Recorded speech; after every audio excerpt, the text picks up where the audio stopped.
என்ன கிண்டல் பண்றா? என் காதல கிண்டல் பண்ணாதடா. டேய் நான் உன்னை கிண்டல் பண்ணலடா, கவிதை படிச்சிட்டு இருந்தேன்டா. டேய் கவிதை புக்காடாது.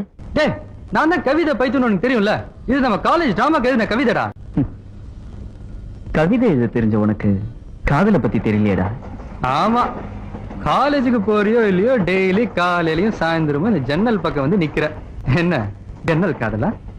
டேய் உனக்கு காதல் வந்தாதான்டா அந்த வேதனை தெரியும். நீ காதலிக்கலையோ இல்லையோ, ஆனா உன்னை ஒருத்தி காதலிக்கும் போதுதான் காதலை பத்தி உனக்கு தெரியும்.